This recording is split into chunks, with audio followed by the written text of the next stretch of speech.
Welcome to Flat Earth Debate Special Curve Calculator Edition. If you're new to this channel or you have not done so already, be sure to subscribe and hit the bell notification icon to keep up to date with the Flat Earth Debate. If you would like to support this channel, there is a link in the info box or a super chat that runs alongside these shows while they are live. I am joined by Chris Monk and Sleeping Warrior for some interesting news regarding a certain website which may or may not get named. First of all, how are you doing, Sleeping Warrior? Good to have you here. Yo, yo. And how are you doing, Chris? Doing well, thanks. Excellent. Now you join us in the midst, literal outrage at what we are looking at. So who's going to kick us off with an explanation to why this warrants a special Flat Earth Debate edition? Right, I'll introduce it, right? I got a message from M. Scott Veach asking me from this morning's hangout with yourself, why was it that I was still citing the drop from the curve calc? And obviously the answer is because the drop is the geometric drop on a sphere or a spheroid. And the way that the diagram was this morning was wrong. So I said to M. Scott Veach, do you want to come on now? I'm in a call at the minute with Skype, but if you want to come on now, we'll chat and we'll discuss it, because the diagram is incorrect. It's that simple. It's wrong. So 15-20 minutes later, he came on, and basically me and Chris were still mid-call.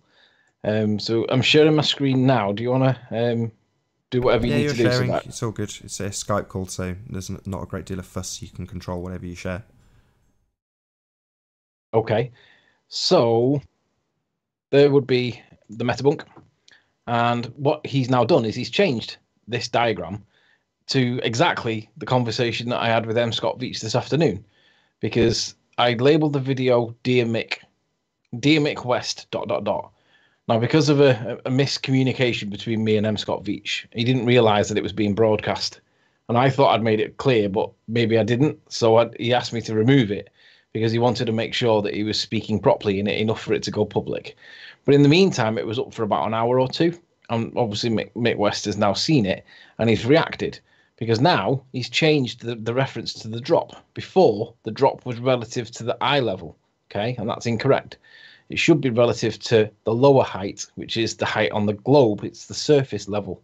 So now he's got it so that it's no longer the eye height. He's got it to the point on, and then the drop down to the point on the surface. So now this is correct.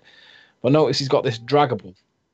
So basically, you're able to now do this so that you can see the relationship between the hidden and the drop, which is really useful because it does make more sense. Now, in the hangout with M. Scott Veach and myself and Chris, M. Scott Veach agreed that this was wrong and that Mick West would have to fix it. And then we had numerous other conversations. But in essence, the issue was partly to do with the drop, and secondly, to do with the reference to the hidden, because where an object is not hidden, then there is no reference to it. And in particular, in the context that we were discussing this morning, this is it. We were talking about these dots on the hill. Oops.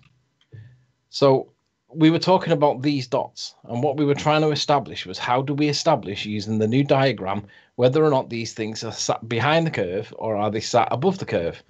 And the answer was you couldn't tell, because the drop value was relative to the eye level rather than relative to the surface level.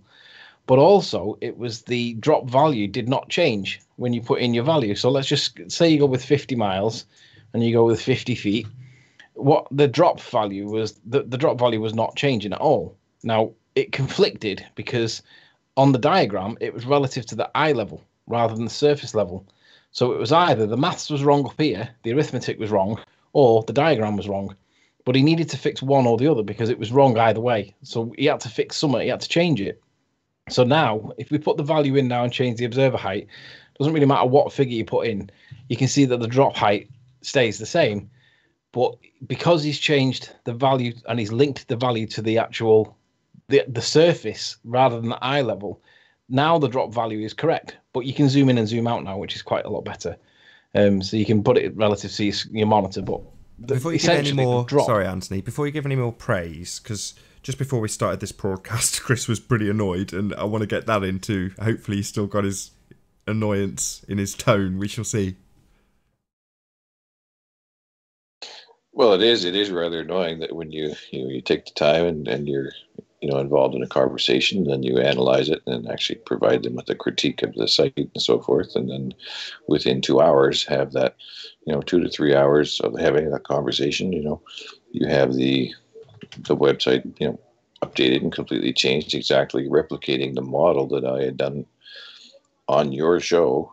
So what they've done is taken the model I demonstrated to show what was wrong with the curve of the Earth and how it doesn't work and everything else, and use that information to update this model as basically an advertisement for this organization, right? Which is, slightly annoying, I think, but it is what it is. But the point is, he is watching, so and he is. For sure. So I would. It's always my suggestion to, come up with your own and. So I wouldn't use this website for nothing because it's Hold on, crap. Anthony. That's the most important bit I wanted to get in, and you've talked over it. Well, I thought you'd finished. Well, I wouldn't, because I wouldn't advertise for this stuff because it's, I wouldn't advertise and act as a free agent for this organization because it's crap. So, this now means that all those ball earthers that are so conformity based with regards to authority that didn't see the problem with this diagram. So I'm talking GeoStreber, I'm talking Paul Voigt, all the people that laughed at me saying that, hey, he's changed the model on you and you're critical. Yeah, because his model that he changed wasn't right. He's tried to fix a mistake or an error because it was poorly labeled and then made it so that it was still wrong. And it takes a flat earther like me with no brain and all that nonsense that I get told all the time, that I should be grateful because he's fixed it. Well, no, because he hadn't fixed it. He'd made it worse. And I know he's watching. And Michael, I appreciate that you fixed it to some degree. But I'd still say that, let me see. Oh, no, it's okay. But the point is, it was wrong. And none of you ball earthers thought critically enough to spot the mistake. So the likes of it's still wrong in my opinion. Right? It's still wrong because the observer, as you rise in altitude, would not tilt the camera down, which I made quite clear in my presentation earlier as well. Like as you rise, you don't start looking down at the ground, right? If you're going to have a level line of sight with the horizon, it's a level line of sight, right?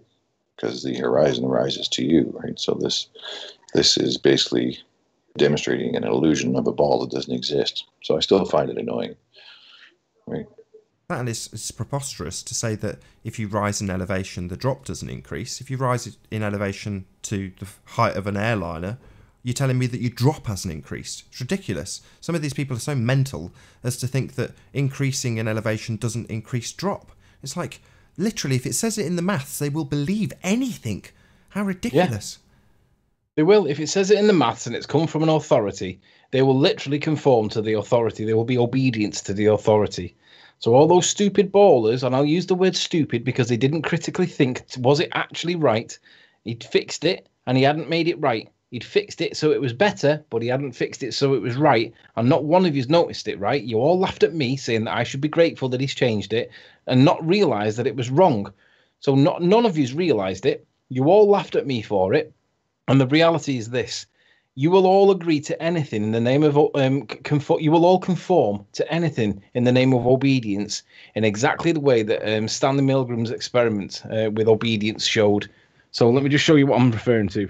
Yeah, I can detail it. So if you stick a man in a white coat and stick him in front of an electrocution machine and tell him that somebody in the next room has to answer your questions, and if they get them wrong, they get an electrocution. And on the machine in front of you, you have increasing amounts of electricity into a range that clearly is stated as being dangerous to human life. And in essence, so long as the man in the white coat behind you tells you to continue, I don't know the exact percentage that's going to be quoted when Anthony finds it, but a lot of people will just continue to electrocute the person on the other side of the room because a man in a white coat has told them to do so. And shout out to Nick No Longer L and Everett Anderson, who literally quoted this rising in elevation without it actually increasing any drop to me in the comments. And I had to point out to them, this is the most stupid thing I've ever heard anybody say to me. You know, and these people considered themselves educated, smart. Yeah. It's like you cannot use critical thinking if you're literally going to go to a maths equation and quote what it says to me as though it's reality and think it's correct. And when I pointed this out to both of them, they both ignored it. Literally had no response to their idiocy. Was exactly the same. He was like, well, you've changed it now. What's the problem? And I'm like, well, look at what he's saying. This is why ball earthers can't call out ball earthers, because they can't critically think about their own ball earthers nonsense. They just accept it. Now, they think that they call out their ball earthers nonsense because Geo claims that he's called Sean out for this and Rumpus out for that.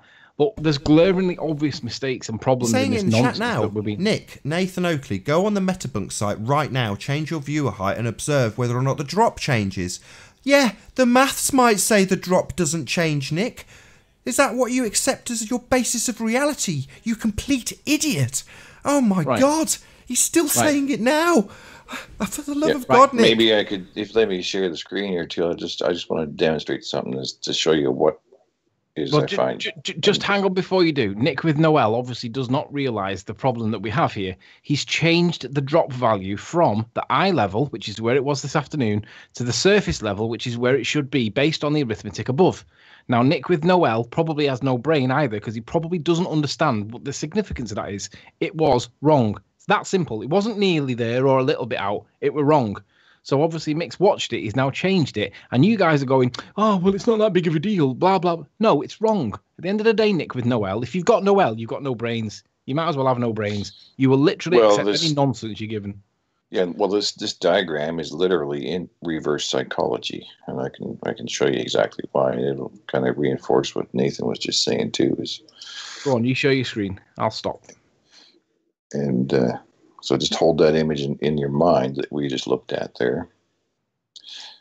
And I'll share the screen here in an actual model of an Earth. It's actually to scale as well. And like I did before, on the top of the ball is the camera looking level to the horizon at an object on the surface. Now, what would really happen in reality, if you change the distance between you as an observer and that object and go around the ball, look at what happens to your line of sight. It continuously rises as the object drops further and further away from you. So now you can see that what that meta whatever website is actually an inverse of reality, because the line of sight, they've taken the tilt angle and so forth where the observer would be and just inverted it for the viewer height. Like it's actually backwards, like completely backwards. You see how that's working? Right? If I'm looking at something on the top of a ball and I walk backwards and get it further and further away from the object, my line of sight should be level, if I have a camera or a transit, level to the center of so-called gravity on the ball. My line of sight is this way if I'm level to transit anything. I don't tilt my transit down to the horizon to target anything, because my transit would no longer be valid because it's not level. You can't survey anything unless the transit is level. This is level. Just want to make that clear. Yeah. You understand what I'm saying? Yeah, right. You can't get around the gravity pulling you down to the center of the point that you're on the ball. Correct. This is a level line on a spherical ball with gravity. That's your level line of sight. So the drop is relative between you here and the object you're trying to shoot, right? So they've reversed it completely. It's complete reverse psychology. So if you can't see that, that's why I find it very annoying. Further to that, you would never. We don't live on a ball. Never survey anything like that. We don't live on a ball, so the whole lot is nonsense. I mean, well, exactly, that's true, right? But yeah, I mean, the thing that you were saying earlier about Metabunk is there's an open opportunity for anybody out there to make a curve calculator that conforms to a sphere. Let's not say Earth, but a sphere that's 24,900 miles in circumference. No, anybody can go out and do that and create a curve calculator based on it. So there's no reason why we have to endorse said site that we have been critiquing. It's not necessary. So was there anything else that you guys wanted to add while we've got a live audience of about, I don't know, 70, 80 people? Yeah, Nath, can you just respond to this? Grim says in chat, there was one comment that he made which I thought was funny. Hang on, let me find it. Where's it gone? Bear with me while I find it. It's scrolled up for broadcast. Yeah, it is suitable for broadcast. Where is it now? Come on. Grim Reaper, there we go. There we go. Thanks, Gio. Nathan and Riley's voices make me spew. Riley thinks Mick changed it all because of him. What a conceited arse. Nath, do you think that Mick's changed it because of us, or do you think that Mick's changed it for no unconnected reasons whatsoever? It's absolutely a reaction to what we have been doing on this show and what you have been doing with his calculations and depictions and their failings. So yes, it absolutely is a reaction. I agree. It is because of what we're doing now. We'll reconsider our position based on this new evidence. But I will say that the draggable bit is quite interesting because you can see how the hidden part drops behind the curve. Because now, obviously, what we want to do, if I share my screen briefly for a sec before we round off and finish for the night. So as we move the hidden value, you can see that as we move this draggable bit, you can see that the hidden bit increases as you get further away. Now we've got half a chance of working out what the position should be when we look at real world evidence, because real world evidence should tell us where these lights should be on the ball. And now I don't want to give too many spoilers, but they're behind the curve and they're not visible on the maths. But at least we have something now that we can refer to that's got some element of logicalness, logic and reason, that bandied phrase. Forget what evidence tells you. Logic and reason is our application when it comes to the ball earth and stuff. But at least we can reconsider it now and come back and say, actually, if it was a ball, this is what it'd look like. Obviously, that's not what we're going to come back and say. We're going to come back and say, if it was a ball, this is what it'd be what it looks like, but we're not on a ball. And that's why it doesn't look like it. But anyway, Mick, thank you very much for fixing it, because it does look a lot better now. However, still don't live in a ball. Well, it still doesn't conform to normal surveying standard practice either. So it's still bunk. Bunk is a good name for that site. I will give it that much. Have you still got your page open, Chris, just to show one more time us tipping back on our heels and our line of sight raising? Absolutely. I just want to stress that point just one more time. Yes, if you're a surveyor using a transit on a ball with a center of gravity, you have to maintain your line of sight level to the center of gravity 90 degrees to that center point. From here to there is a 90-degree angle, essentially. And as you rotate that camera on the ball, going around in a circle, your line of sight, if you start top dead center and move your distance from your target, your line of sight keeps going up and up and up and up, because you have to maintain level to the center to transit anything. So that diagram on that website is completely backwards. The hidden would be actually this distance. If I had a tower on the top of this ball and I'm trying to survey the actual distance of, you couldn't see because you have to maintain a level line, would be thousands of feet within a few degrees. As simple as that. And with that, I'm going to say a huge, massive, enormous thank you to Chris Monk and Sleeping Warrior for joining us on this special Flat Earth Debate edition. Be sure to like, comment, share and subscribe. I've been Nathan Oakley and I will see you all in the next video.